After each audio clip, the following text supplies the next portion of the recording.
Mesdames, Mesdemoiselles, Messieurs, je suis ravi de vous accueillir sur cette chaîne Upcycling. On reçoit notre premier invité, c'est Pierrick Chalvin. Ça me fait très plaisir de vous avoir, Pierrick Chalvin. On s'était déjà vu d'ailleurs sur le premier festival Upcycling. Il faut vous présenter, Pierrick. Pierrick Chalvin, je suis le délégué général d'Unitex, qui est l'organisation professionnelle du textile en Auvergne-Rhône-Alpes. Et avec nous, Maud Boiron. Maud, bonjour, aussi qui fait partie de cette chaîne Upcycling TV, bien sûr.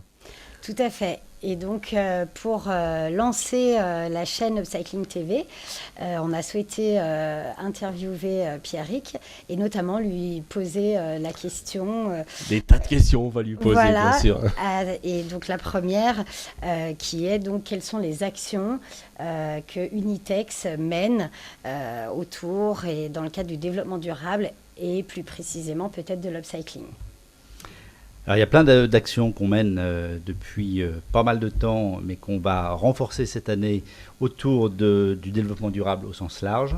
Je vais en citer deux qui me semblent emblématiques. La première, c'est le lancement d'un label de traçabilité pour permettre aux consommateurs de savoir d'où viennent les produits qu'ils achètent, où est-ce qu'ils ont été fabriqués, et qu'ils puissent arbitrer leurs critères d'achat en fonction de ces éléments. Donc ce critère, on avait lancé il y a quelques années un critère national qui s'appelle France Terre Textile. Aujourd'hui, on lance un label européen qui s'appelle Éthique et on travaille en collaboration étroite avec nos amis italiens, belges, espagnols, portugais et suisses. Et ce label va être lancé dans quelques mois. Et le deuxième ? Et le deuxième, c'est une étude qu'on vient de lancer, qui a fait l'objet d'une publication scientifique et qui permet de comparer l'impact climatique de fabrication d'articles textiles dans 4 zones dans le monde, en France, en Euroméditerranée, en Turquie et en Asie. Et il est très riche d'enseignements. L'impact, c'est très important parce que quel est le rôle justement de l'upcycling en général sur le monde de la pollution ? Du coup, vous avez un rôle primordial. Alors, on se rend compte, et c'est une des conclusions de cette étude, c'est qu'on a, si on veut réduire l'impact environnemental, on a largement intérêt à recycler par tous les moyens possibles les produits qu'on utilise. Alors, vous avez fait partie, on l'a dit tout à l'heure, de ce premier festival Upcycling à l'Île-sur-la-Sorgue, la capitale de l'Upcycling. Qu'est-ce que vous en avez tiré de ce premier festival Upcycling, Pierrick ?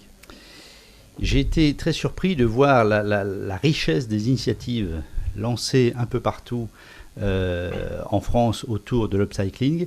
Cette prise de conscience, et on sent que ce n'est pas seulement un effet de mode, c'est une vraie tendance de fond et il faut qu'on soit tous prêts à y répondre. Donc ça, c'est vraiment un enseignement fort. Et quand on voyait en plus les exposants qui étaient présents sur le lieu, on se rendait, on touchait du doigt la réalité de cet upcycling. Et puis cette, je veux dire, ce grand éventail qu'il y a entre, alors non seulement les jeunes mais les plus anciens, mais aussi dans tous les produits, quoi. Franchement, j'étais stupéfait de l'offre qu'on peut avoir. Alors, Maud. Simplement, si je peux juste mais bien intervenir, sûr. Je voulais juste redéfinir ou définir l'upcycling pour que tout le monde comprenne. Il s'agit d'utiliser les déchets d'une entreprise, les déchets récurrents, et d'en faire des matières premières pour un nouveau processus de création.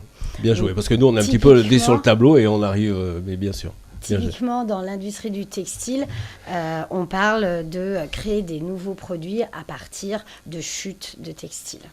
Et c'est ce qu'on a retrouvé sur ce festival Upcycling à l'Île-sur-la-Sorgue avec des choses incroyables en carton, du recyclage et même des entreprises. Vous avez partagé le plateau avec des gens qui changeaient les choses aussi avec des déchets. Qui changeait les choses avec des déchets, y compris des déchets de poissons. Ouais, il y avait des peaux de poissons qui étaient transformées en cuir animal pour fabriquer plein d'objets. Et c'est assez remarquable. C'est d'autant plus remarquable en ce qui concerne le textile qu'aujourd'hui, et c'est ce que j'avais expliqué à l'Île-sur-la-Sorgue, c'est que seulement 38% des produits textiles aujourd'hui sont recyclés. Ça veut dire qu'il y a un potentiel d'amélioration dans ce domaine qui est énorme. Moi, il y a un sujet qui me tient à cœur, c'est la transparence, la vérité, l'information donnée aux consommateurs. On n'a plus le droit de mentir au consommateur, on n'a plus le droit de lui faire des fausses promesses. Il faut qu'on joue vraiment la transparence. On a plein d'actualités autour de nous qui nous montrent que le consommateur il est exigeant aujourd'hui, Ça, oui. mais il est prêt à nous suivre si on ne lui raconte pas d'histoire. Ouais. Et je pense qu'il y a un sujet qui est celui de la transparence de la fabrication du produit.